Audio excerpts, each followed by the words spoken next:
el libro de Filipenses abarca. Vimos su aspecto histórico, vimos también su ubicación geográfica. En el aspecto histórico, ¿qué se recuerda a usted que hablamos la semana pasada? La historia.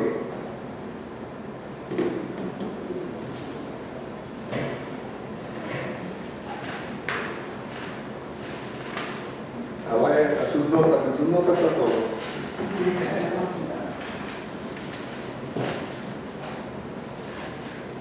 Bueno, de lo que yo me recuerdo es que Pablo no iba él iba a otro lugar. Él iba a otro lugar, pero se le presentó una revelación. Ajá. Y fue que él lo desvió para Filipo. Recuerdo que Filipo era una ciudad muy rica porque era como un puerto, entonces había mucho movimiento de gente, tenían la cultura griega. Sí. Griega, entonces por lo tanto había mucho idolatría. Amén.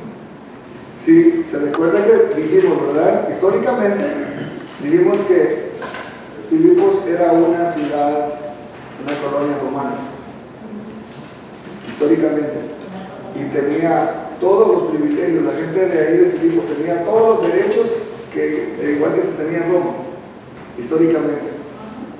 ¿Alguien se recuerda cómo fue que comenzó la ciudad de Filipo? ¿Quién la fundó?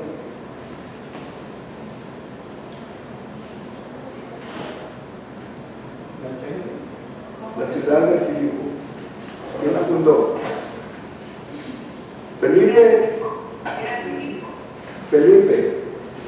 Felipe, el papá de Alejandro el Grande, ¿verdad?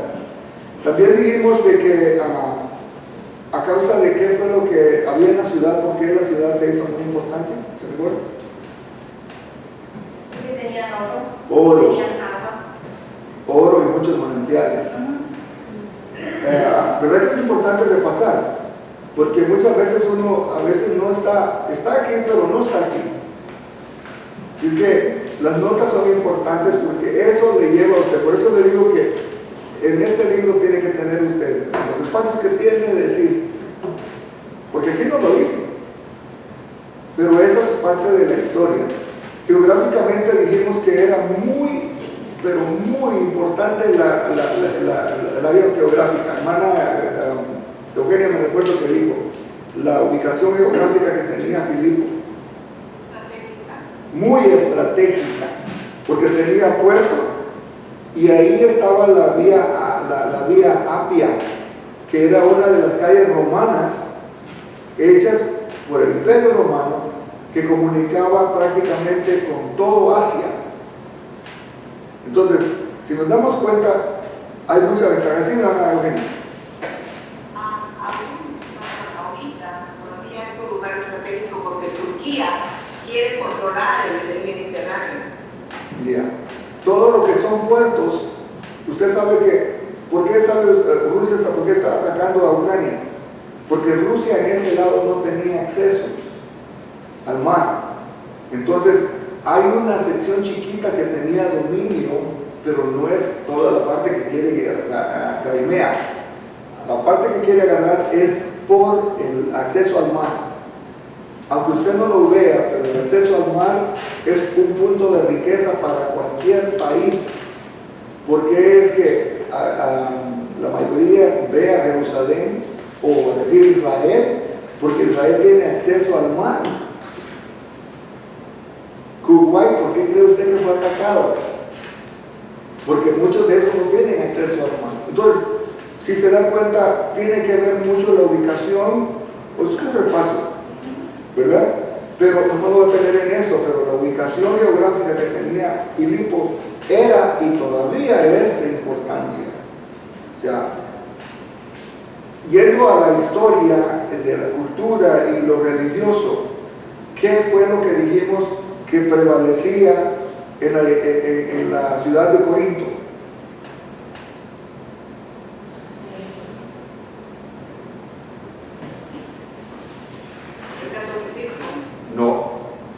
No existía el catolicismo. En Corinto. No en Filipos. No en Filipos. La religión helenista. Dijimos que era la princesa Diana. No, la diosa. La diosa Diana, la princesa. La diosa Diana. Yo me confundo siempre con eso. Decían que se vendían, la gente hacía templecitos y los vendía. Y todo lo que era relacionado con la diosa Diana, todo era allí en la cultura helenística, vendían todo. Cuando hablamos de la cultura helenística, me recuerdo que me preguntaban la semana pasada, la cultura helenística fue todo lo que se desarrolló durante el imperio de Alejandro el Grande. Ellos traían mucho culto a diferentes dioses, pero la diosa Diana era una de las que más adoraban. Hay un punto muy importante en eso, cuando usted dice de la cultura helenística, si no estoy muy mal, ellos venían imponiendo su religión y les quitaban iglesias a los que tenían iglesia y metían ahí y fue como se fue quedando el estilo. Hasta ahorita, hoy en día, también miramos iglesias bautistas con murales prácticamente, si muchos van al pasado, son católicos y todas esas cosas. ¿Por qué? Porque cuando venía también, por ejemplo, cuando sucedió la conquista de España, todo lo que era América, vinieron y venían con una espada y con la cruz de la decía, ¿te conviertes al catolicismo? No, ¡pum!, ahí lo mataban. Y así, y venían imponiendo siempre su religión. Y todas estas historias es bueno también llevarlas en el mismo contexto, porque es meramente historia, pero así sucedió, así trajeron el catolicismo a nuestros lugares. Fíjense que ahorita que nosotros estamos estudiando la historia del cristianismo, precisamente de lo que hablaba hermano Rafael, ya estamos hablando de que en los primeros años, ya aún en Jesús, usted sabe que había los fariseos, los saduceos, los esenios, los sacerdotes, que eran grupos religiosos, pero eran judíos, pero habían otras religiones. Había otras religiones de gente que creía en los astros, gente que tenía mucha influencia en la astrología, no la astronomía, la astrología. Entonces, muchas de esas personas no desaparecieron cuando vino el cristianismo, estuvieron, el cristianismo fue coexistiendo entre eso. Entonces, para que el cristianismo lograra subsistir, esto es lo que el apóstol Pablo estaba haciendo. Por eso estamos estudiando cada carta, porque cada ciudad tenía sus costumbres, tenía aunque decir helenista, la cultura griega, que era lo que venía, el imperio romano conquistaba militarmente, pero la cultura helenística tomaba poder y traía todas sus deidades. Entonces, prácticamente, ser cristiano en esos tiempos no fue tan fácil. Por eso es que precisamente hubo el martirio, hubo la persecución, se dieron tantas cosas. Antes de que hablemos de la Inquisición, que ya estamos hablando de los años 400. Pero en ese tiempo la persecución que venía era porque no entendían realmente qué era el cristianismo. Unos decían, uy, es que se comen a los niños. Usted sabe que en la cultura existió eso de que ponían una torta y que decían, no vamos a comer, ¿a quién es el niño que se lo coma? Se come la torta del Día de Reyes. Entonces, no sé quién sacó esa tradición, pero la gente que no estaba afuera, no participaba de ellos, oía que no vamos a comer al niño, entonces decían, estos se comen a los niños. Y decían, y como se llamaban, decían llamarse entre hermanos, cuando decía, se casó con la hermana, estos están haciendo incesto. Y no entendían. Entonces, aún les llamaban ateos porque no creían en los dioses. Si usted ve la historia, es interesante todo lo que tiene uno que aprender, lo que pasó en el evangelio, en el cristianismo de la primera iglesia. Entonces, tantas cosas que son detalles para que podamos ver cómo esto afecta a la hora de llevar el evangelio. Por ejemplo, la gente asume que la primera iglesia comenzó en Roma. Y nosotros sabemos por la historia que la iglesia comenzó en ¿dónde? En Jerusalén. Y después se llevó la iglesia a Antioquía. Y de Antioquía se extendió por todo. De hecho, cuando hablamos de Filipos, se recuerda que él iba a predicar a Asia. Y se le aparece el varón macedonio en sueño y le dice, ven, pasa. Todo esto es historia, pero es historia bíblica. Entonces, tenemos base bíblica para decirlo. Y interesante porque cuando vemos toda la cultura que tenía, lo que se tuvieron que enfrentar, y precisamente se recuerda que ese fue el problema que tuvieron cuando, por eso la semana pasada que hablamos del capítulo 16 del libro de Hechos, nos dimos cuenta de que cuál fue el problema, por qué arrestaron y por qué golpearon a Pablo y a Silas. Precisamente porque ellos comenzaron a hablar de Cristo y estaban en contra de lo que ellos creían. Habían sacado los demonios de la mujer que adivinaba, ¿verdad? Y se les echó a perder el changarro, se les echó a perder el negocio. Entonces, vieron los amos que ya no iba a haber mucho dinero y los acusaron a ellos. Ahora, eso fue la semana pasada, pero es parte de lo que estamos viendo de que eran muy dados a la superstición, eran muy dados a creer en diferentes dioses. Entonces el apóstol Pablo viene con su evangelio basado cristocéntrico, a predicar de Cristo. Y es lo que el apóstol Pablo siempre, una y otra vez, vamos a ver en sus cartas, que va a hablar de Cristo. Ahí en la esta de donde estaba la mujer, también cuando Pablo, también había algo muy importante ahí cuando Pablo se enojó, porque si como decía usted, era que bueno porque le estaban dando promoción, propaganda, pero a la vez no, porque entonces le iban a creer a ella más y se iban a ir con ella, en vez de con ellos, se iban a ir más con ella y iban a abrir los espacios más para que le tuvieran a un espíritu inmundo que a ellos, ¿no? Entonces ahí también también estaba este punto de no debería, y pues gracias a Dios que fue expulsado el demonio. Amén. Ahora, ya entrando en materia, ¿verdad? A lo que es el libro de Filipenses, hay una cosa, Filipenses dijimos que era la epístola del gozo. Por eso se conoce la epístola de Filipenses. Y póngale ahí, Filipenses, la epístola del gozo. Y ánimo en medio de circunstancias adversas. Estoy leyendo lo que ustedes tienen de copia, ¿ok? Vamos a basarnos en eso ahora. En medio de las circunstancias adversas. Prácticamente no estamos hablando ahora de, esa se le escribió a los filipenses, pero bien fácil se le puede decir, esta es una iglesia de gozo y ánimo para la primera iglesia bautista de San Pedro. Porque nosotros también, de alguna manera, estamos pasando por pruebas y estamos pasando por momentos adversos y tenemos dificultades, al igual que la iglesia de Filipenses las tuvo. Entonces, es una carta que todavía tiene vigencia para nosotros. Okay. También, Pablo expresa libremente su profundo afecto por los filipenses, reconoce y aprecia su fundamento consistente y su apoyo, y con mucho amor les anima a centrar sus acciones y pensamientos en busca de la persona y poder de Jesucristo. Pablo también busca corregir los problemas de desunión y rivalidad. Si alguien me puede leer el capítulo 2, el versículo 2 al 4, por favor.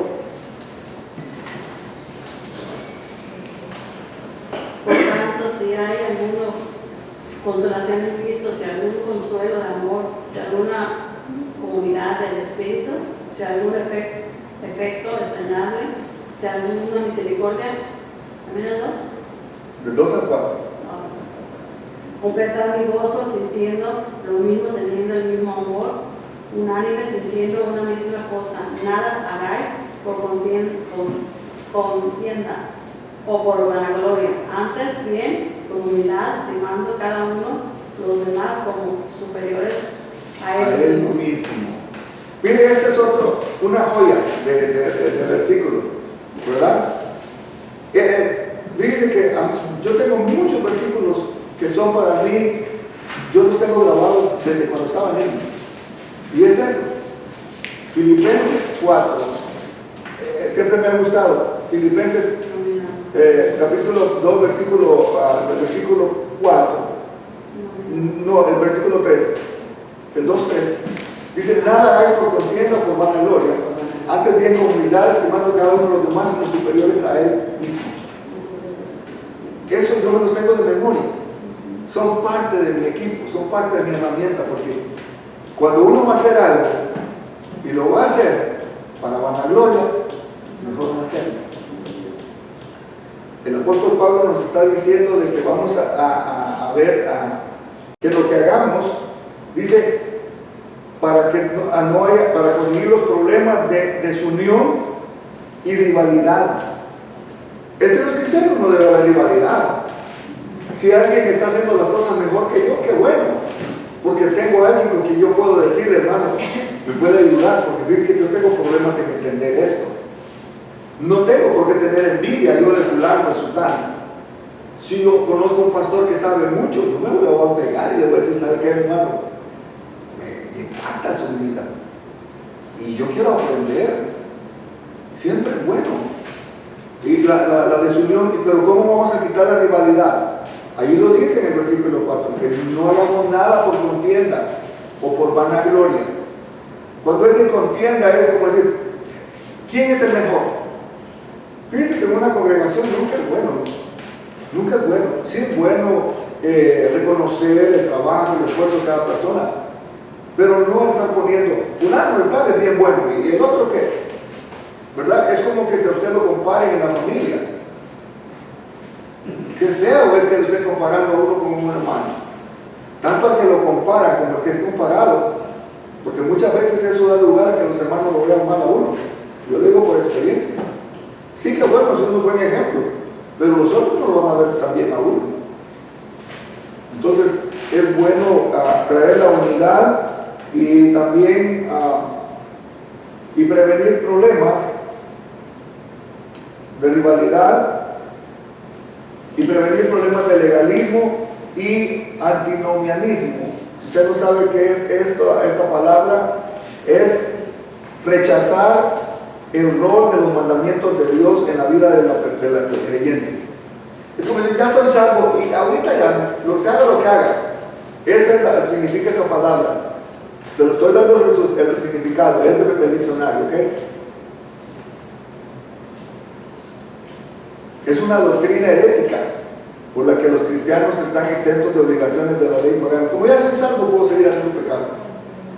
Eso significa esa palabra ahí.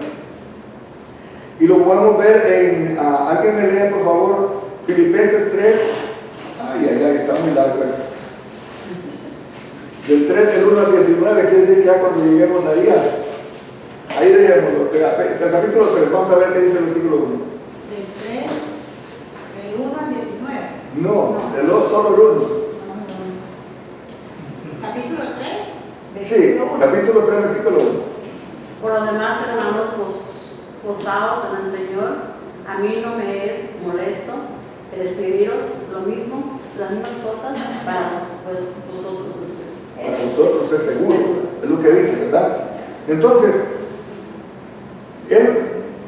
este libro de Filipenses se enfoca en el recuento de Pablo de sus presentes circunstancias. En el capítulo 1 también él dice todo lo que está pasando, ¿verdad? Pero cuando habla él en esto, dice, ya en el capítulo 3, versículo 1 dice, por lo demás hermanos, gozaos en el Señor. A mí no me molesto escribir las mismas cosas. Fíjense que hay gente que y esto es una historia, un predicador llegó a un lugar y predicó un mensaje. El primer día, toda la gente, movida la gente. Y el segundo mensaje, y predicó el mismo, ya la gente fue bajando. Y el tercer día, el mismo mensaje. Y al cuarto día le preguntaron, vamos a predicar el mismo mensaje de ayer, ¿verdad? Si no se han arrepentido, el mismo mensaje lo vamos a predicar. Hay gente que quiere, ay, que nosotros no es lo mismo. ¿Qué le va a decir a usted a sus hijos si está haciendo lo mismo? ¿Va a cambiar usted el mensaje sencillamente porque no se aburre a su hijo a escucharlo? El mismo mensaje va a escuchar. Amén. Aleluya, qué bueno. Hermanos, si no podemos avanzar y estar esperando que vengan cosas nuevas cuando no hemos digerido lo que estamos tratando. Se acuerda que hubo un tiempo, como unos 6 meses, que hubo mensajes, tanto usted como yo traímos unos mensajes de perdón. De perdón. Y dije, ¿qué está pasando? De perdón y arrepentimiento. Y venía, invitaba a otra gente y yo no lo hablaba con ellos. Yo nunca había dicho que él predique y venía y predicaba lo mismo.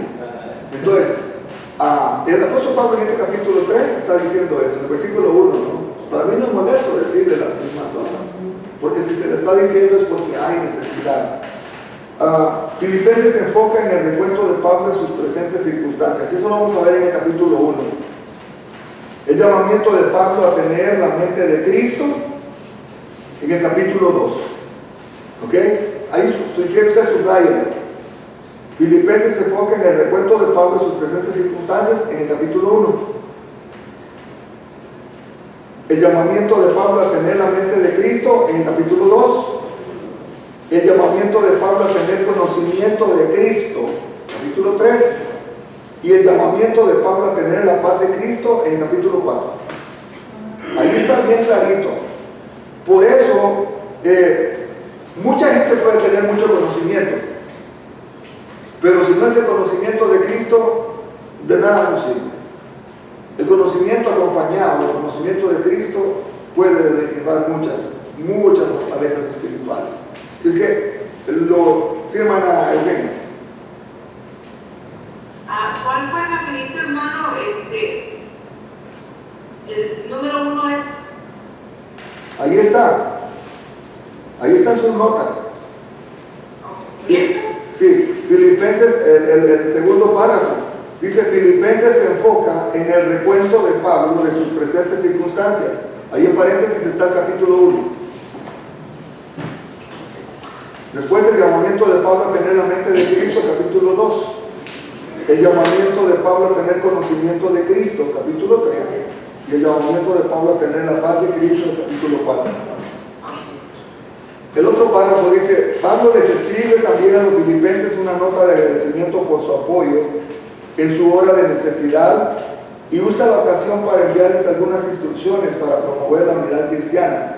Su pensamiento central es sencillo: solo en Cristo existe verdadera unidad y gozo. ¿Cuántos dicen amén? Amén.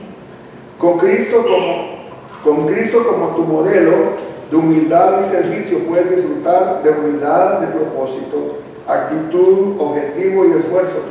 Una verdad que Pablo ilustra de su propia vida y una verdad que los filipenses necesitaban urgentemente escuchar, porque dentro de sus propias filas sus compañeros de labor están en desacuerdo, estorbando la obra de proclamar nueva vida en Cristo. Por lo tanto, Pablo exhorta a la iglesia a permanecer firme, a tener un mismo sentir, regocijarse en el Señor siempre, con toda oración y súplica en acción de gracias, que sean conocidas nuestras peticiones delante de Dios.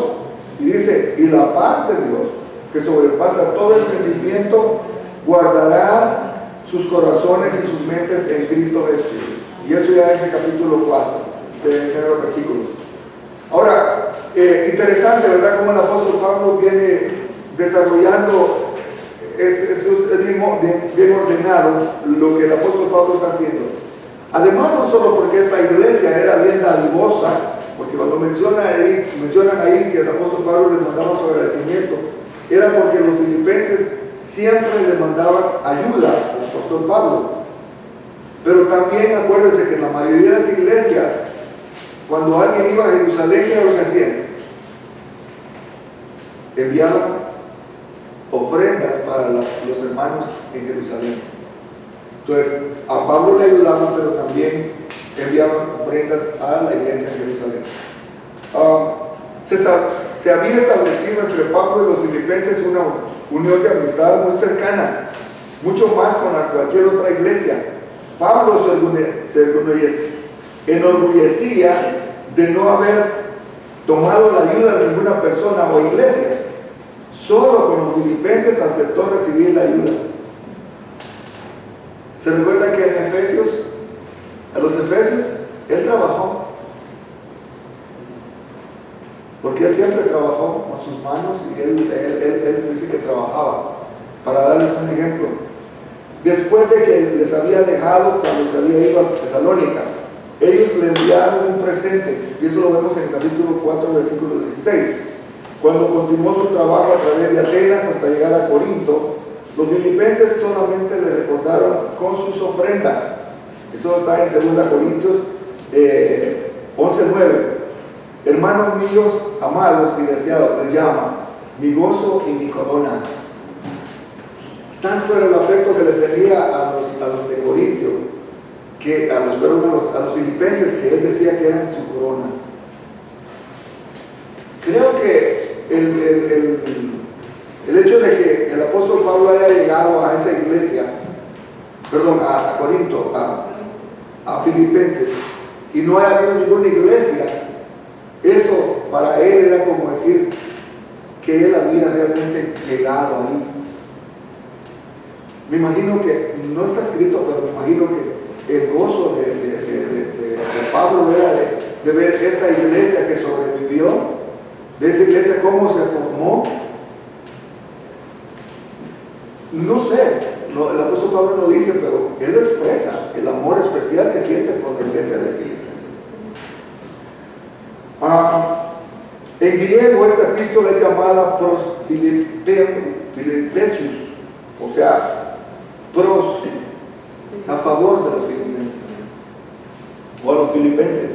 La iglesia en Filipos fue la primera iglesia que Pablo fundó en Macedonia, y dijimos que era la primera iglesia en Europa.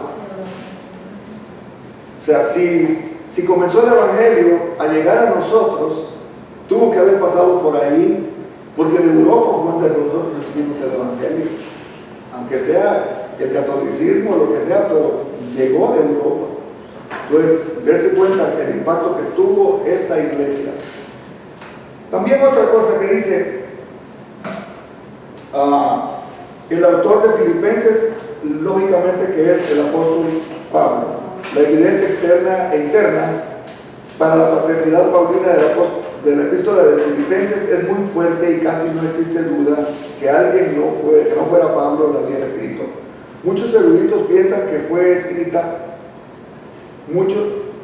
Filipenses, como la tenemos, se forma de 2 cartas y no una. Esto se dice por el repentino cambio que hace Pablo de gozo a advertencia entre los versos del 3 del 1 al 3 y al 2. Sin embargo, no hay otra buena razón para dividir esta en 2 cartas. La explicación más simple, tan rápido cambio de tema, es que Filipenses es una carta personal y no un tratado. Las cartas personales no son ordenadas lógicamente como un tratado, lo sería, sino que escribimos las cosas como nos vienen a la mente, de manera que la asociación de ideas, que puede ser bien clara entre los que nos conocemos al charlar en una carta, puede ser que no sea tan clara u obvia para otras personas. O sea, esta es una carta personal, ¿verdad? Se lo está hablando a alguien que ya lo conoce, que le tiene confianza. No es un tratado, porque usted sabe que para escribir un tratado hay formalidad, hay un formato, hay un protocolo que se tiene que seguir. En este caso es una carta personal del apóstol Pablo a los filipenses.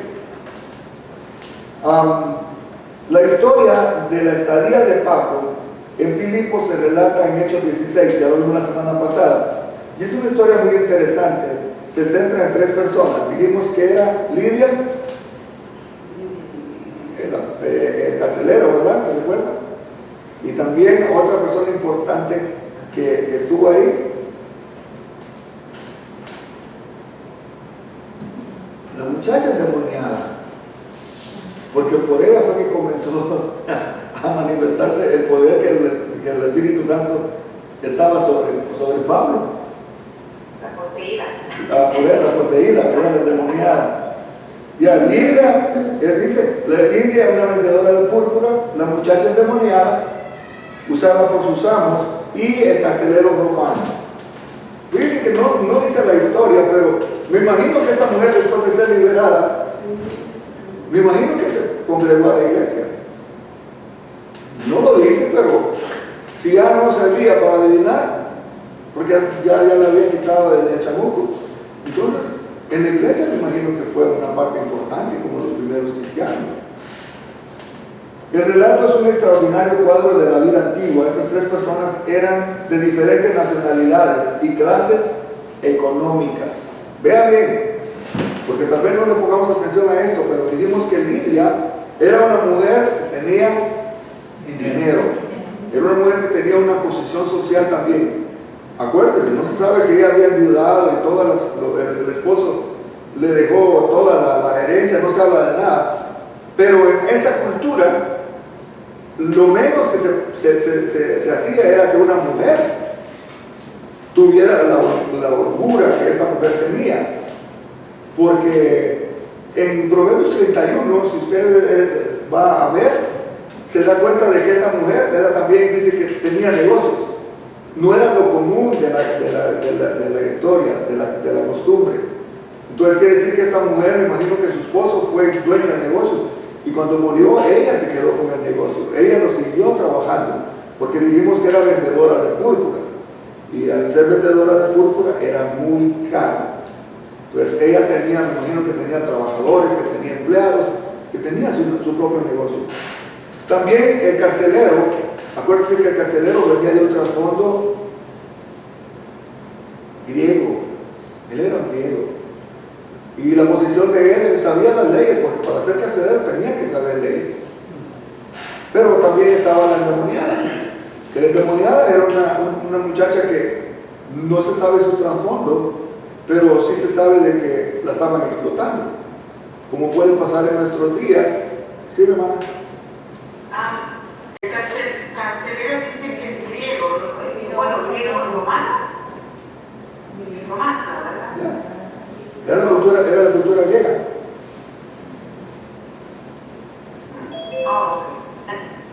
Ya, porque acuérdese, un romano era ciudadano romano, pero la cultura que tenían era la cultura griega. Así como el apóstol Pablo, que Pablo era un ciudadano romano, pero tenía la cultura griega, sabía lo que era todo lo que las leyes romanas, todo estaba influenciado por la cultura griega.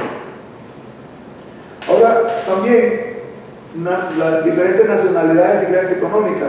Este capítulo, como ninguno en la Biblia, muestra el efecto de la fe que Cristo produce en las personas. No importa el estatus social, no importa el estatus económico, no importa los antecedentes, Dios puede y va a orar como Él quiere. Amén. O sea que usted bien le puede predicar a un presidente, usted le puede predicar a una persona en la calle, para que no nos limitemos y no estemos ¿será que el Señor puede hacer algo? Claro que sí lo puede hacer. Pablo fundó la iglesia de Filipos en los años 50 como la primera iglesia en los suelos europeos. Tan pronto como Pablo y Silas entraron a la ciudad, conocieron a un grupo de mujeres que oraban fuera de la ciudad. Esto nos puede indicar que la ciudad no tenía grupo de judíos. Claudio explicó eso. ¿Cuántos se necesitaban para comenzar una sinagoga? 10. 10 personas para comenzar una sinagoga. Entonces quiere decir que ni 10 judíos habían en esa ciudad. 10 hombres, porque la mujer no contaba. Mire qué cultura y ahora qué privilegio tenemos, ¿verdad? Pues Pablo tenía la costumbre de predicar primero en las sinagogas. Acuérdense, hemos estudiado las cartas del apóstol Pablo, y lo que primero el apóstol Pablo llegaba a una ciudad, iba a predicar a la sinagoga, y después lo sacaban a apedrear. La costumbre. Nada más en Listra sí lo sacaron como muerto. Teniendo en cuenta que Filipos era una ciudad militar y no un centro comercial, se entiende por qué no había suficientes judíos para tener una sinagoga.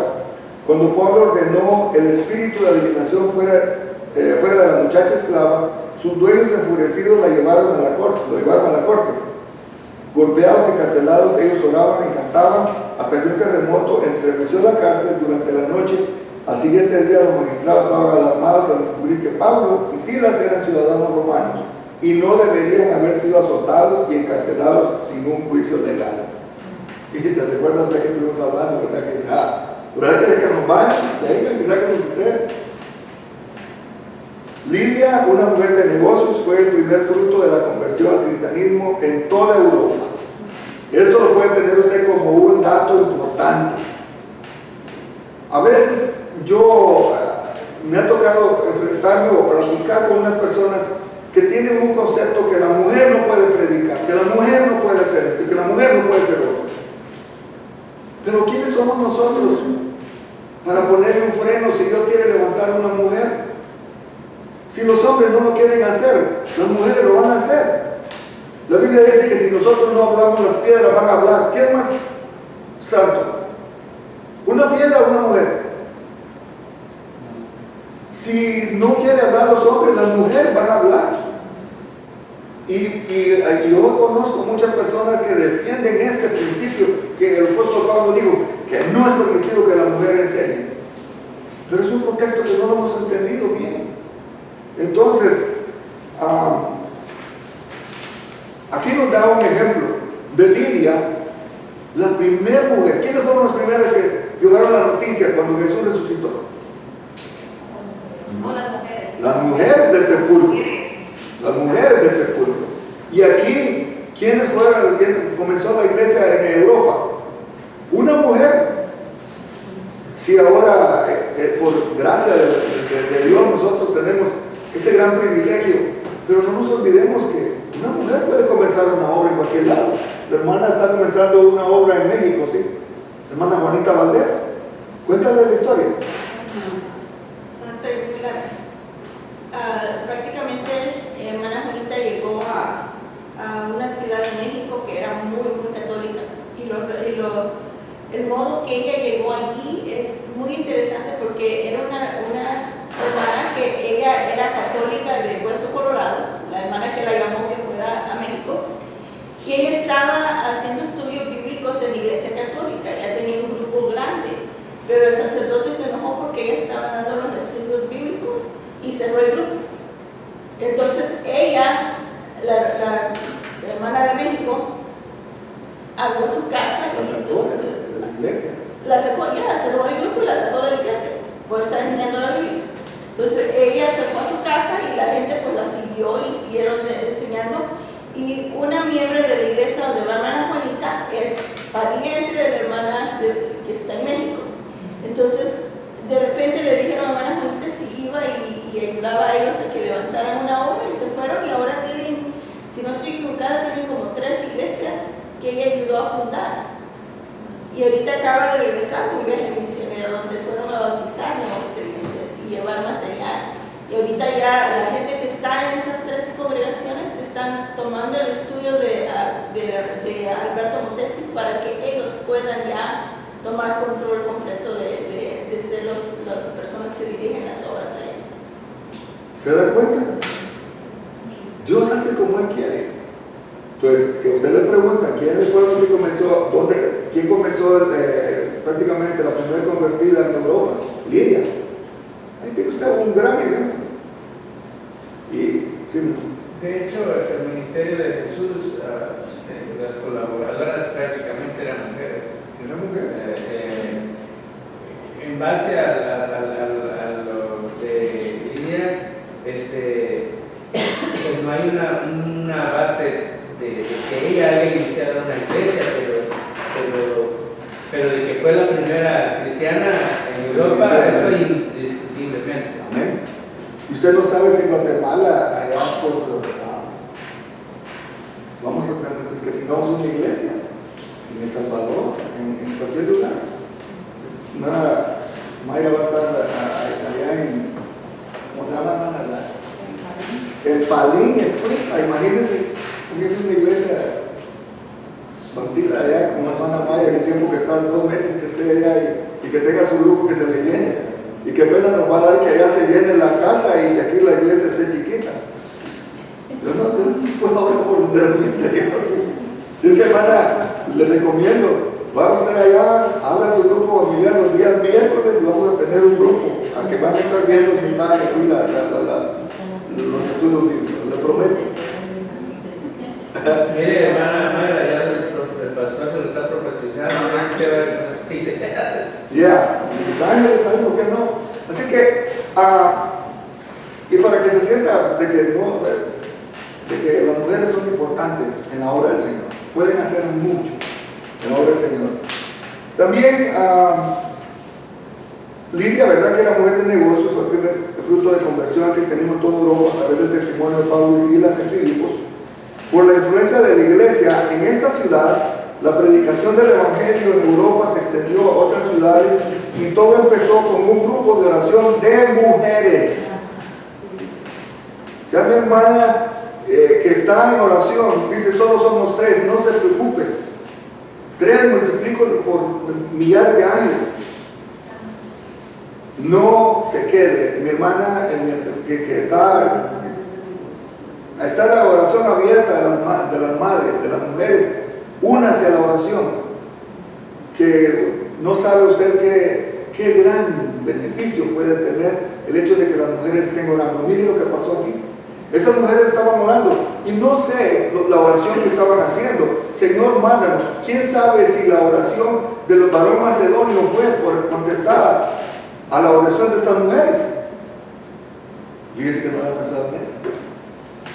Pero ahorita que lo estoy hablando, acuérdense que ellas estaban orando y se le apareció un varón macedonio en sueños a Pablo.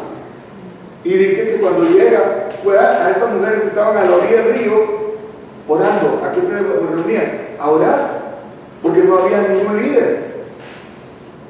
Entonces, eso, pongámosle atención, detalles chiquitos hacen interesante los versículos y capítulos de esta carta que estamos estudiando. También otra cosa, el tiempo de los filipenses, en el año 356 antes de Cristo, ¿okay? Se tiene que enfatizar, el rey Felipe de Macedonia, el padre Alejandro el Grande, tomó este pueblo y lo expandió dándole el nombre de Filipos. Los romanos lo capturaron en el 168 antes de Cristo. Y en el 42 antes de Cristo, las fuerzas de Brutos y Casios, por la fuerza de Antonio y Octavio, sucedió fuera de la ciudad. Octavio convirtió a Filipos en una colonia romana. Ahí tiene un dato usted, ¿quién lo convirtió en colonia romana? Octavio. Y un cuartel militar, los ciudadanos de esta colonia se consideraron ciudadanos de Roma y se les daba ciertos privilegios por ello. El llamado macedonio de Pablo en Troas, durante su segundo viaje misionero, produjo este ministerio en Filipos con la conversión de Lidia y otros. Pablo y Silas fueron golpeados y encarcelados, pero esto resultó en la conversión del carcelero. Los magistrados fueron puestos en una situación peligrosa al haber azotado a ciudadanos romanos sin un juicio. Ahora, en el momento que uno está leyendo el capítulo 16 del libro de Hechos, ¿verdad que suena todo como que no suena lógico? Es decir, qué injusto lo que pasó con Pablo, qué injusto lo que pasó con Silas. Pero si nosotros vamos a usar la lógica en todo, muchas de las cosas que nos están pasando no tienen lógica, pero sí tienen un propósito para que Dios haga su voluntad en nuestra vida. Por eso, si usted está pasando una situación difícil, no reniegue, no se queje, porque no sabe si con eso Dios está haciendo su voluntad y el día de mañana usted va a ver los resultados. Si no hubiera sucedido esto, ¿quiénes hubieran sido testigos del poder de Dios? Ahora, le pregunto a usted, si usted hubiera querido estar con Pablo como Silas, me aseguro que no. O la actitud del apóstol Pablo, él sabía perfectamente, porque él escribió que todas las cosas ayudan a bien a los que conforme su propósito han sido llamados. Entonces todo esto sirvió para bien, porque a través de esas circunstancias adversas que él estaba pasando, que no fue nada agradable, dijeron que lo golpearon con varas, después de haberlos azotado con varas, los metieron a la cárcel. No dice ahí que les dieron de comer y que no dice nada. Los metieron a la cárcel ya en la noche y me imagino que estaban con hambre. O sea, todo este sufrimiento nosotros lo pasamos por alto porque nosotros solo leemos, pero no nos ponemos en los pies de ellos, la situación difícil de las pruebas que estaban pasando. Entonces, el hecho de que ellos hubieran estado atados y que hubieran estado sin su libertad, privados de su libertad, y estar cantando, no da lógica, no es lógico. Pero ¿sabe qué? Dice que cuando ellos estaban cantando, los presos oían que ellos estaban cantando. Ese es un testimonio a la gente, que cuando la situación esté difícil, cantémosle a Dios, adoremos a Dios, alabemos a Dios, porque la queja no va a ser ningún milagro. Alabar a Dios, adorar a Dios, y así como al apóstol Pablo y a Silas se le cayeron las cadenas y las esposas, también puede ser que a nosotros se nos caigan las cadenas que nos tienen agarrados, si tan solo aprendemos a buscar y adorar a Dios en el momento del problema. Y el apóstol Pablo con propiedad dice: esta carta es del gozo, porque solo con el gozo se puede vivir en la situación como ellos estaban. Los magistrados llevaron a la cárcel, ¿verdad? Y los azotaron sin juicio, y esa vergüenza les previno a otras represalias contra los nuevos cristianos en Filipos. Es de entenderse, para la otra vez iban a pensar hacerlo algo, porque si alguien se presentaba, no iban a saber si era ciudadano romano o era judío. Pablo visitó a los filipenses nuevamente en el tercer viaje misionero en Hechos 20, del 1 al 6. Creo que lo podemos ver. Hechos, si alguien puede leer, Hechos capítulo 20, del 1 al 6. Ese fue el segundo viaje misionero. Acuérdense, el primero que hizo fue cuando se convirtió en Lidia, el carcelero. ¿Ah? Y el segundo viaje. El tercer viaje misionero, perdón.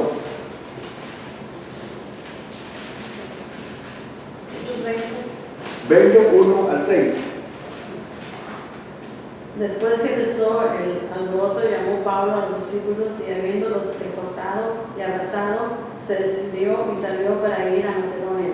Y después de recorrer aquellas regiones y de exhortarles con abundancia de palabras, llegó a Grecia. Después de haber estado allí 3 meses, diciéndole puestas acechanzas por los judíos para cuando se embarcase para Siria, tomó la decisión de volver por Macedonia. ¿Hasta dónde dijo pastor? El 6. Y le acompañaron hasta Asia, Sopater,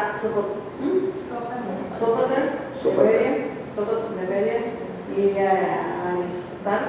Aristarco, y segundo de Tesalónica, Gallo de Derbe y Timoteo de Asia, Tíquico y Trófimo. Estos, habiéndose adelantado, nos esperaron en Troa, y nosotros pasados en los días de los panes sin levadura, navegamos de Filipos, y en 5 días nos reunimos con ellos en Troa, donde nos quedamos 7 días. Aquí usted mira, si usted le pone atención, dice que del viaje sí fueron 2 días, pero de regreso se hicieron 5. Porque el mar, acuérdese, era el viento en contra. Entonces, pero lo que voy yo aquí es donde dice que él estuvo nuevamente en Filipos, en el tercer viaje misionero, él estuvo en Filipos. O sea, no fue que solo los plantó y nunca tuvo relación con ellos, él sí fue y los visitó. Epafrodito casi murió de una enfermedad, pero permaneció lo suficiente con Pablo para que los filipenses recibieran noticias de su enfermedad. Al recobrarse, Pablo envió su carta con él a Filipos. O sea, ¿quién llevó la carta a Filipos en eso? Fue Epafrodito. Hay algo muy motivador delante de Pablo al verse en prisión y esperando su muerte, tratando de hacer las cosas mejor para Epafrodito al comisionarlo sin que él lo deseara, al regresar con la carta a casa. Aquí hay algo que me llama mucho la atención, porque el apóstol Pablo sabía que ya su muerte era inminente. Él sabía que iba a morir, pero en ninguna parte que leemos nosotros vemos que el apóstol Pablo estaba quejándose. El apóstol Pablo estaba renegando. El apóstol Pablo estaba con gozo. Y eso es algo que va a ser una constante en esta carta. Silas, Timoteo, Lucas y Pablo llegaron primero a Filipos en el 51 después de Cristo, 11 años antes de que Pablo les escribiera esta carta, aproximadamente en el 62 después de Cristo. Filipenses 1:3 y 4:22 sugieren que la carta fue escrita desde Roma en prisión. La vida de Pablo estaba en juego y seguramente estaba en espera del veredicto de la corte imperial. Acuérdese que todavía no lo habían juzgado, estaba esperando el veredicto. Pero una cosa que es interesante, que aún estando en la cárcel, el apóstol Pablo dice que llegaban a visitar y el apóstol Pablo les predicaba. O sea, el apóstol Pablo en ningún momento fue a predicar. Sea que estuviera prisionero, sea que estuviera libre, predicaba. Y si estando, por ejemplo, y todavía escribía. O sea, nunca le pararon de escribir, de predicar. Ya para terminar la introducción dice, el gran pasaje de kenosis o despojarse es uno de varios cuadros que presentan a Cristo en esta carta. En el capítulo 1 Pablo ve a Cristo como su vida. Pues para mí el vivir es Cristo y el morir es ganancia. Si nosotros vemos a Cristo así, no nos va a doler cualquier cosa que hagamos, porque ya sabemos que si vivimos es para el Señor y si morimos es para el Señor. En el capítulo 2, Cristo es el modelo de humildad. Haya pues en vosotros este mismo sentir que hubo también en Cristo Jesús, ¿verdad? Y ahí dice, el cual siendo igual a Dios no estimó. ¿Ya? Porque en el capítulo 2 él menciona de que se humilló, se lo sumo. Aquí lo vamos a ver. El 2.5. El capítulo 3 presenta a Cristo como quien transformará nuestro cuerpo conforme a su cuerpo glorificado. En el 3.21 lo menciona. En el capítulo 4, él es la fuente del poder de Pablo sobre las circunstancias. Por eso dice en Filipenses 4.13, todo lo puedo de Cristo que me fortalece. Ya. Hay muchos textos, ¿verdad?, que son muy conocidos de esta carta, pero como los entresacamos, pero ahora que vamos a ver todo, pues vamos a disfrutar de esta hermosa carta. Quiero que alguien me lea, por favor, los primeros versículos, porque vamos a entrar ya a...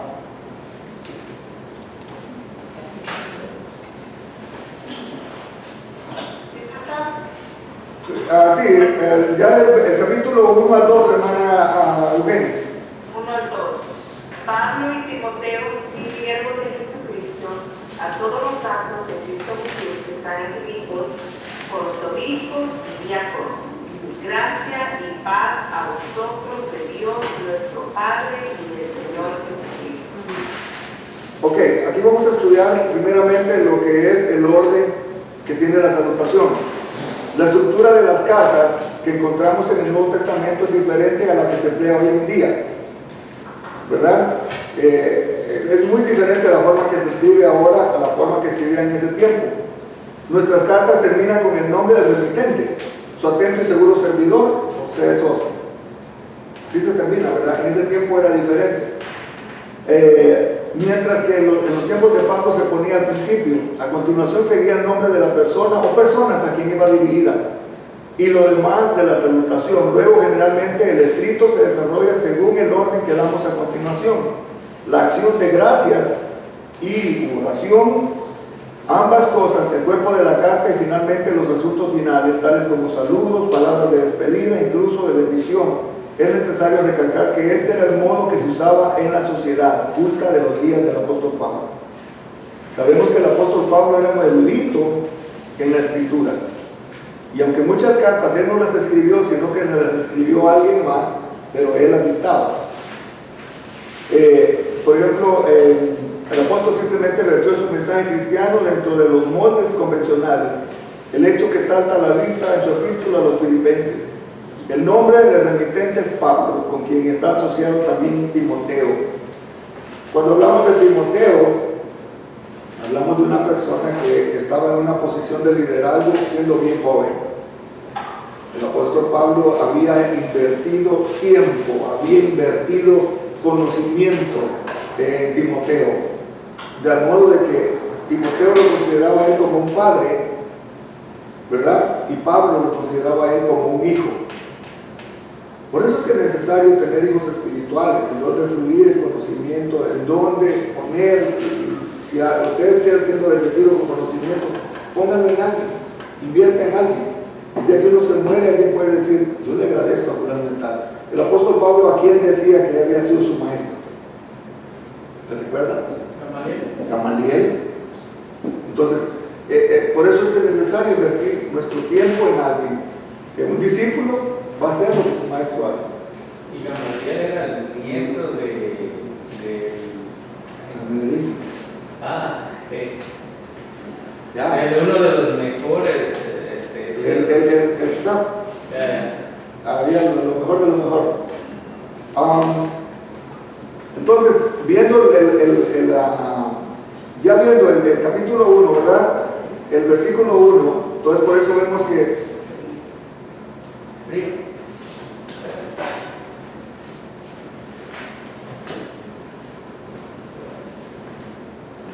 ya en el versículo, los que leyó hermana Eugenia, él está haciendo su saludo, pero al hacer su saludo, él estaba dando algo importante. ¿Y qué palabra le llama a usted la atención en esa parte del saludo?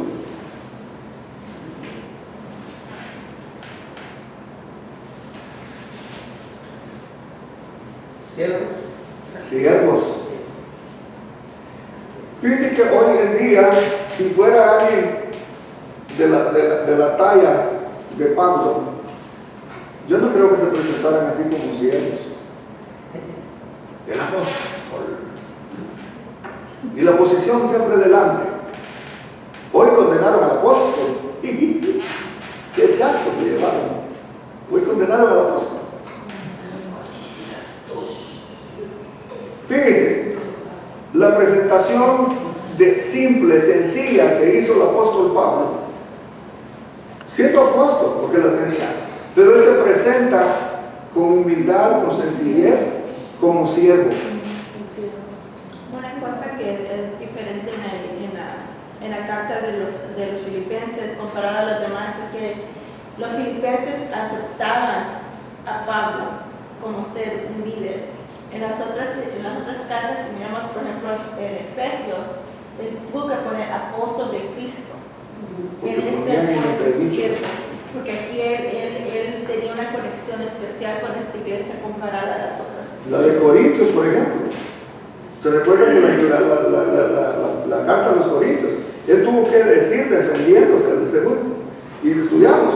Tenía que defender, decir, soy el apóstol, porque la gente no quería aceptar la realidad. Le estaban diciendo que era un impostor, que era un falso maestro, que ni siquiera era bueno para hablar. O sea, pero aquí su presentación está diciendo somos siervos. No lo está haciendo más que nadie. ¿Y a quién se lo está escribiendo? A todos los santos. Eso es algo que tenemos que tener. Cuando habla de todos los santos es a todos los apartados. No es que usted le están saliendo alas y que ya tiene aureola. No. A todos los apartados, por así decirlo. Santificarse es apartarse para Dios. Entonces dice, a todos los santos que están en Filipos. La carta aquí es personal. La carta no está dando a los que vienen. No, esta carta es especialmente dedicada a los filipenses. Y cuando dice también con los obispos y diáconos, Eso también es interesante. Quiere decir que si habían obispos, era porque la iglesia ya había crecido bastante y ya tenían bastantes iglesias, porque el obispo generalmente estaba a cargo de ir a supervisar las iglesias. ¿Verdad que por eso es bueno detenerse a leer? Dice obispos y diáconos. Los diáconos eran las personas encargadas de servir, porque siempre era bueno que estuvieran las personas sirviendo en la iglesia. Ahora, no dice el número, pero sí se dice en plural. Quiere decir que si habían obispos, ¿cuántas iglesias eran las que estaban ya filipenses? O sea, no lo está haciendo directamente a esa iglesia, al cuartito que llegó, sino que a todas las iglesias que estaban, pertenecían a los filipenses. Y él dice, gracia y paz a vosotros. Esto lo expliqué en la cosa anterior, ¿verdad? Porque dice gracia. ¿Qué dijimos que era gracia? Cariz. Y paz, shalom. Él estaba diciendo dos palabras que tienen mucho sentido. Hermana Eugenia usa mucho la palabra shalom. Acuérdense, nosotros estamos leyendo traducido al español, pero cuando él hablaba de gracia y paz, él decía cariz en shalom.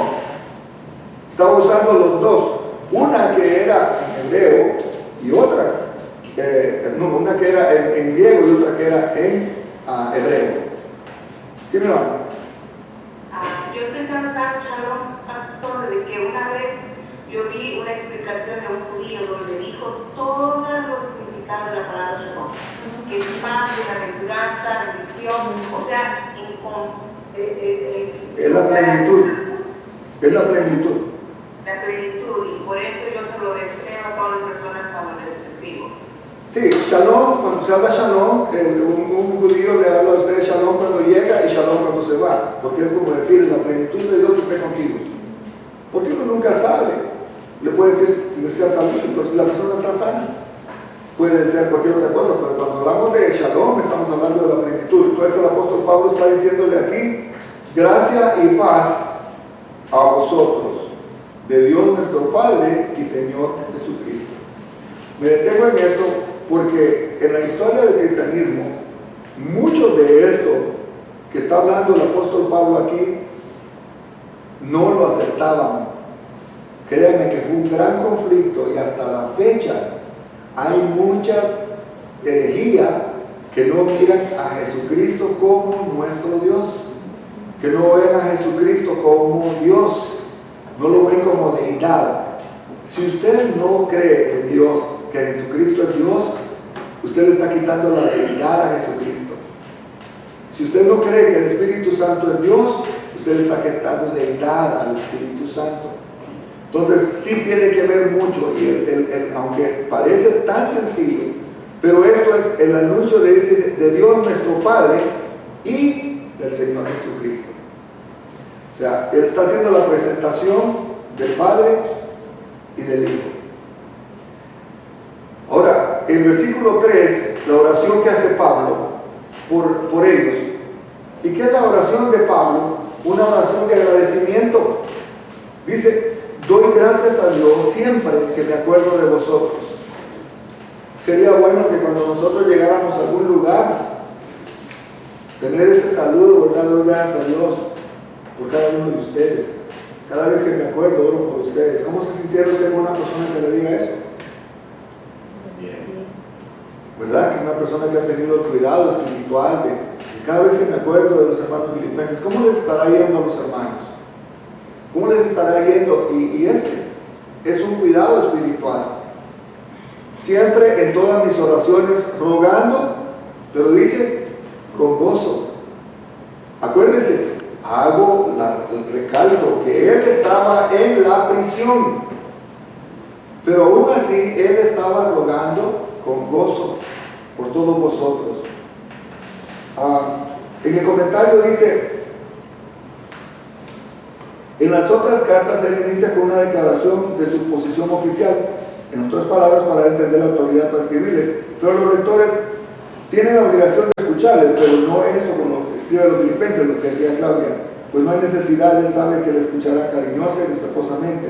De todas las iglesias, la iglesia de Filipos era una iglesia que estaba, a Pablo estaba pegado, o más apegado, y él escribe como un apóstol, no como un apóstol a los miembros de la iglesia, sino como un amigo a sus amigos. Pablo menciona no solo a los santos, sino a los obispos y diáconos. Es una palabra secular que denotaba sobrever o alguien para supervisar, que está pendiente con el fin de proteger. El término se utiliza como un superintendente o equivalente al término de presbíteros o ancianos en el Nuevo Testamento. Las cualidades de un obispo o anciano se dicen en Timoteo, ¿verdad? ¿Cuáles eran las cualidades de un anciano, de un obispo? No ser pendenciero, no dar mucho vino, no tener muchas mujeres, etcétera, etcétera. Ser de una sola, no tener muchas mujeres, tener una sola mujer. Exacto. Porque decir tener no muchas mujeres es darle chance a que tenga unas 2 o 3. No muchas, no. Hagamos una aclaración porque eso se puede dar a malos entendidos. Aquí lo tengo, pastor. Léamelo. Pero es necesario que el obispo sea irreprensible, marido de una sola Ahí está, lo aclaré. sobrio, prudente, decoroso, hospedador, apto para enseñar, no dado al vino, no pendenciero, no codicioso de ganancias deshonestas, sino amable, apacible, no avaro, que gobierne bien su casa, que tenga a sus hijos en sujeción con toda honestidad. O sea, cuando hablamos, y esta es la misma que se da para los diáconos. Esta tablita que, miren cómo se sentiría el apóstol Pablo mandando esto, porque dice a los obispos, oigan, dice a los obispos y a los diáconos. Quiere decir que ahí había gente que realmente estaba bien centrada en la palabra. Para que los hayan puesto de obispos y de diáconos, quiere decir que tenían un buen testimonio. Hermano Rafael era marido de una sola mujer. No, pero es que esa versión me sonó bastante rara. Esa versión ya la hay. Sí, nomás. No.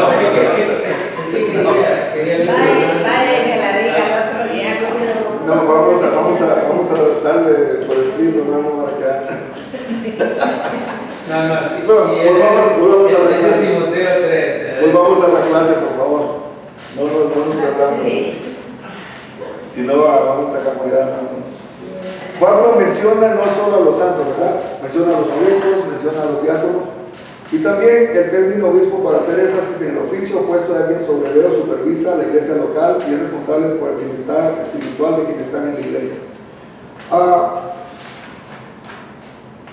Ya cuando vamos avanzando, tiende a enfatizar la autoridad de enseñar, gobernar la iglesia local, también enfatiza la madurez de un hombre en la posición de autoridad. Sin embargo, ambos términos se usan para lo mismo en algunas circunstancias. El diácono significa siervo y probablemente se originó en Hechos 6. El término enfatiza el servicio práctico de alguien que sirve bajo un obispo. Hay también requisitos específicos para los diáconos. En 1 Timoteo 3, 8 a 13, usted lo puede guardar ahí. Aunque no se menciona la habilidad de enseñar, pero sí, al obispo sí se le dice de enseñar, pero al diácono no. Pero es lógico que una persona tiene que estar en la posición de enseñar.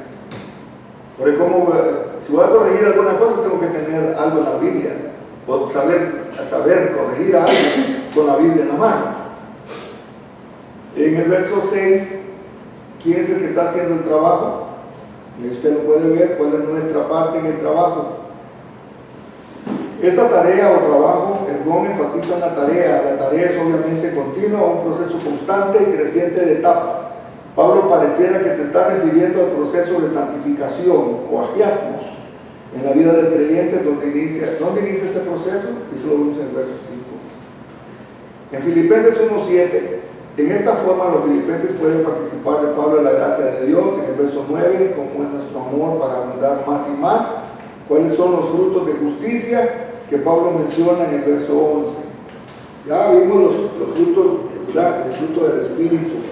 Pero el énfasis que hace el apóstol Pablo en esta carta es el amor. El amor. El fruto del Espíritu, si no hay amor, dice que no somos nada.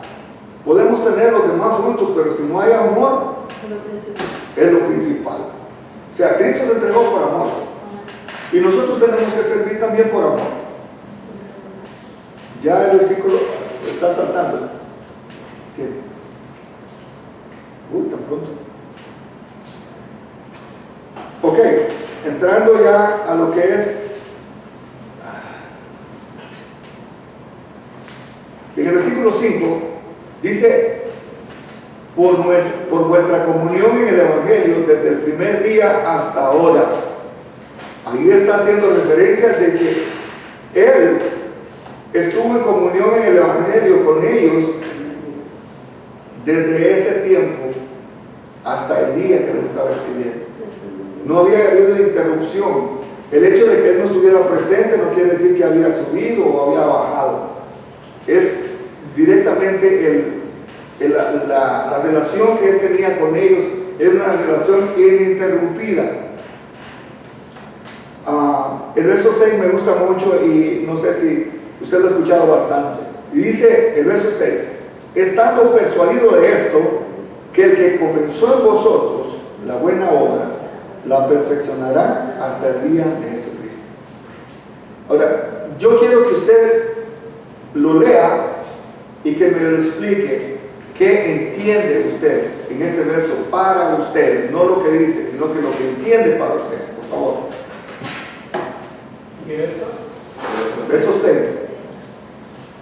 Bueno, que el Señor ha empezado una obra en cada uno de nosotros y vamos a ir, digamos, aprendiendo, perfeccionando hasta que el Señor venga.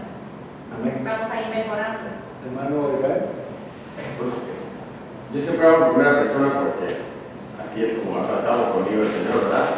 Pues vamos a decir que este borreguito, que no tenía una visión clara del Señor, además sabía que tenía un Dios, que había un Dios para los hombres, le está dejando saber lo que es el Evangelio y trabajando en él.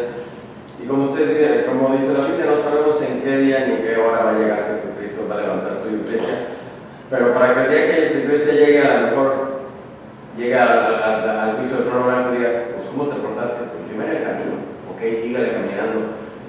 Como otros que a lo mejor así, no, pues me salí, pues ya te salí. O sea, es un trabajar hasta que Jesucristo venga por su iglesia. Amén. La cosa es que Dios todavía está trabajando con nosotros. ¿Alguien más? Yo necesito escuchar opiniones. Hermanos, es estudio. Yo, Hermana Eugenia. pues en sí, la palabra persuadido quiere decir que estemos convencidos, que creamos, que Dios comenzó un cambio en nosotros y Él nos va a perfeccionar, sea que nosotros queramos o no, o que nos parezca o no, Él lo va a hacer.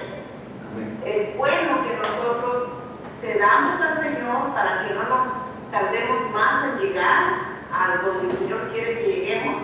Vamos a llegar, pero a veces nosotros hacemos que demos tanta vuelta como los israelitas, que 40 años no pudieron ir dando vueltas.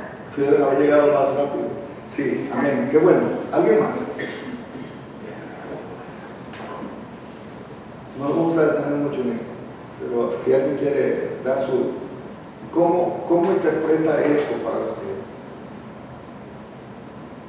Pienso que va a ser día a día la lucha constante, ¿verdad? Porque, como decía la hermana, ser persuadidos es porque tengo que entender lo que realmente es y para qué es. Y yo sé que el Señor, al final del día, la gloria es para Él, porque Él es el que me va a ir perfeccionando, pero en el camino. O sea, no me tengo que salir del camino para que Él siga haciendo la obra perfecta hasta que lleguemos a la estatura de Cristo. Sí. Todos, aquí no hay respuesta, ¿cómo se llama? Errónea o respuesta, no. Todos hemos entendido. Eso es lo que a mí me interesa, que entendamos este versículo. Porque alguna vez a usted una persona le va a decir, ay, es que yo, como no soy perfecto, y muchas veces nos ponemos nosotros, le estamos poniendo un freno a Dios. Yo estoy convencido, y eso es lo que usted puede decir en este verso, yo estoy convencido que si comenzó la obra en mí, la va a perfeccionar. Y tal vez no lo vemos tan rápido, pero sí Dios está trabajando con nosotros. No somos los mismos de hace 4 años, no somos los mismos de hace 2 años o hace 3 meses. Ahora, como decía hermana Eugenia, depende de nosotros qué tan dispuestos estamos para que Dios haga los cambios. Si queremos aprender de Dios y queremos que el proceso sea rápido, pues tenemos que buscar la fuente, y la fuente es la palabra de Dios, estudiar la palabra, llenarnos de su palabra, porque eso nos va a hacer crecer espiritualmente. No puede haber el crecimiento espiritual si ni siquiera buscamos las cosas espirituales. Nosotros estamos yendo al gimnasio, 3 días tenemos que ir, y ya no sé dónde nos duele más. Pero los resultados ahorita no los vemos. Pero yo ya me miro en el espejo así bien puchado. Y si usted no me mira así, ese es el problema suyo, pero yo me miro así porque esa es mi motivación para seguir. Y lo que el apóstol Pablo está diciendo, que no nos preocupemos por lo que está pasando ahorita. Tal vez tenemos defectos y hacemos cosas que volvemos a caer en lo mismo. Y hay cosas con las que estamos lidiando, pero el apóstol Pablo lo que nos está animando a que no nos quedemos, a que si Él comenzó la buena obra, Él la va a terminar, Él la va a perfeccionar hasta el día de Jesucristo. Por eso no podemos ponernos jueces de nadie otra vez. Pero sí, puede ser que esta persona falló en esto, pero yo estoy fallando en otras. Entonces, en este caminar tenemos que ayudarnos unos a otros.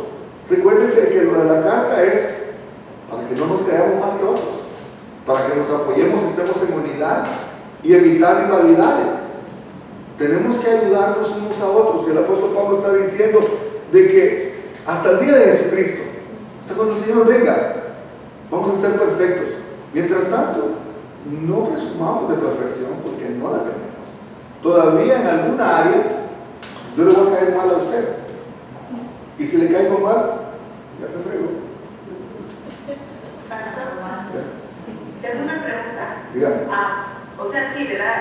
Exactamente lo que acaba de usted decir ahorita, que no va a ser perfecto. Dice hasta el día de Jesucristo, pero yo sé que quizás muchos, bueno, mi director estará aquí cuando el Señor por la tercera vez, pero ¿qué tal si no estoy? Cuando habla de que hasta el día de Jesucristo es cuando vamos a ser glorificados, o es diferente. Hasta el día de Jesucristo, no da mucha explicación, pero es hasta cuando Jesucristo venga. Pues todos estamos en la presencia de Cristo. Acuérdense que es muy posible que nos muramos antes. Sí, es lo que digo yo. Si nos morimos antes, entonces Hasta entonces. allí lo va a perfeccionar.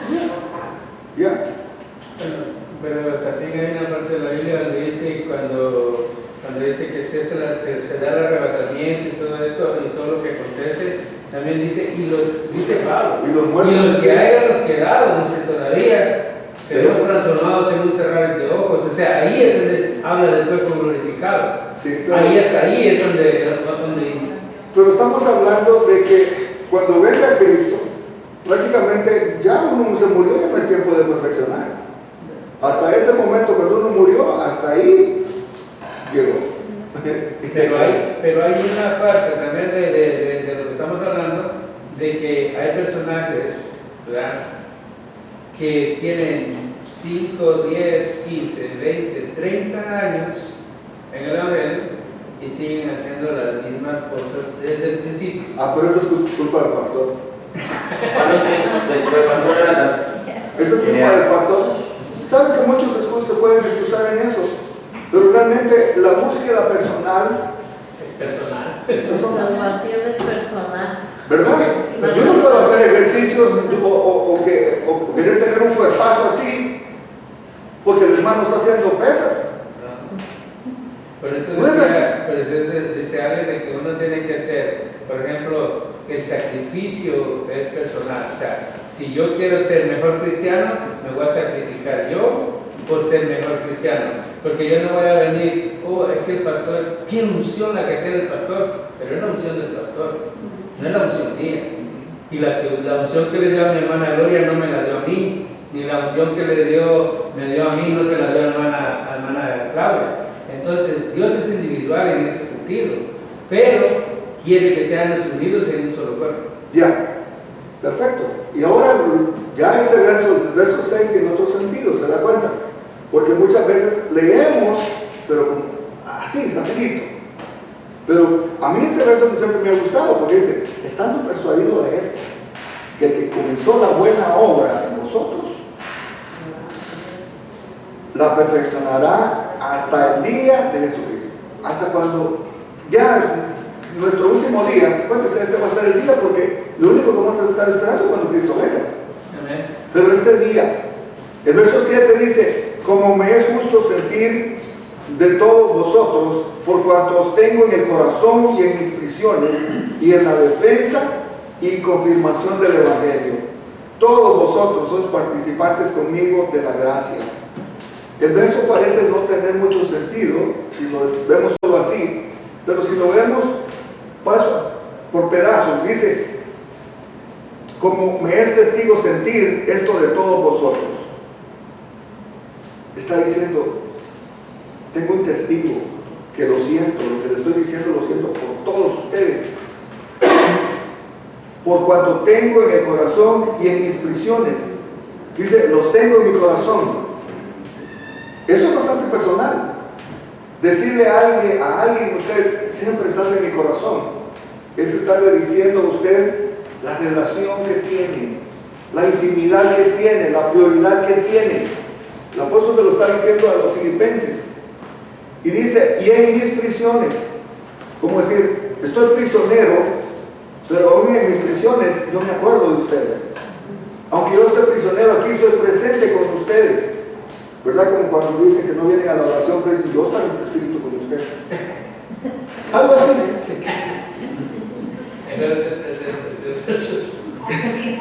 Él tenía una verdadera amistad, por eso sentía esa unión con él. Era una afinidad muy grande la que tenía.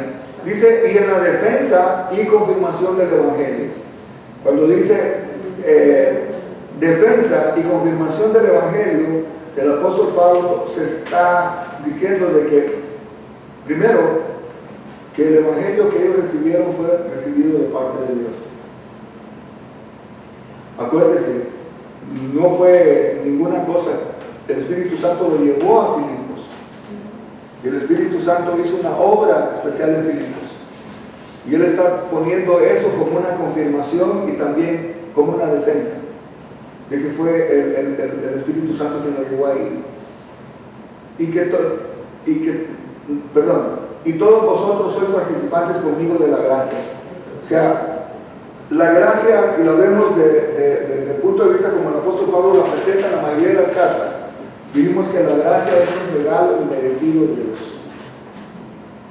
La gracia es un regalo inmerecido de Dios porque no es por lo que hemos hecho, sino que es porque Dios le ha placido darlo. Es un regalo de parte de Dios. Y él mira al pueblo de los filipenses como un regalo de Dios. Para que diga que es su corona, imagínense, está diciendo mi premio. Entrando entonces al verso 8, dice, porque Dios me es testigo de cómo os amo a todos vosotros con el entrañable amor de Jesucristo. ¡Wow! Palabras son fuertes. Palabras son como de un padre a un hijo, ¿verdad? Porque Dios me es testigo. Aquí no tenemos que decirlo como dicen culturalmente, ¿verdad? Pero dice, está hablando el apóstol Pablo que Dios es testigo de cómo os amo a todos vosotros con el entrañable amor de Jesucristo.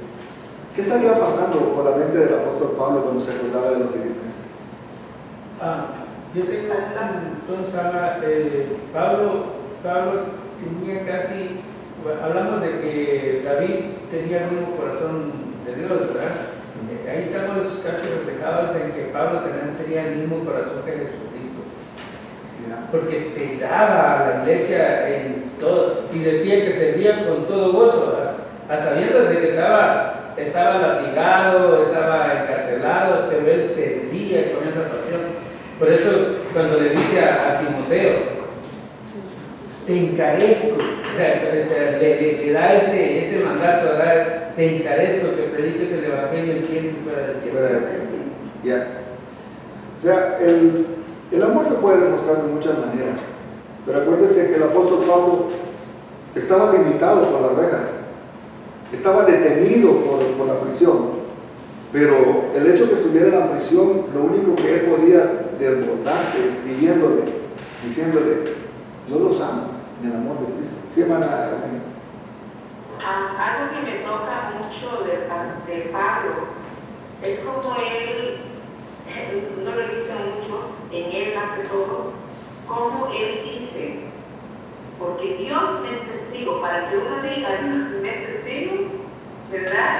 Y en aquel entonces también, Porque es verdadero. porque de veras era un hombre íntegro, un hombre cabal, un hombre honesto. Y aquí, como está diciendo este pastor, lo que dice, ¿verdad? La gracia, también es como el saludo. Entonces ahí es como diciéndoles, regalo bendecido de Dios y paz a vosotros. ¿Ya? O sea, el hecho de Pablo miraba a ellos como un regalo de parte de Dios.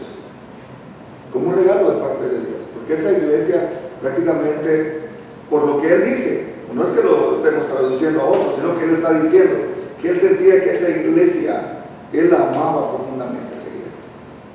Así que terminamos aquí porque ya se nos acabó el tiempo. ¿Alguna duda, algún comentario, alguna queja? Todo claro como el agua en el pueblo. Amén. Sí. Yo nada más algo que quiero decir, bueno, hemos estado estudiando de Pablo, ¿verdad? Pero esta carta de Filipenses, la verdad, es como un ejemplo a seguir. Como él nos habla con amor, con ánimo, con ese amor que le tiene también al Señor. Eso se transmite y lo anda uno a querer imitarlo a él. Amén. Si es que vamos a recoger la ofrenda y terminamos, aquí nos quedamos en el versículo 8. Recuérdese, haga su lectura. No sé hasta dónde vamos a llegar, pero trate de profundizar usted también para que podamos compartir.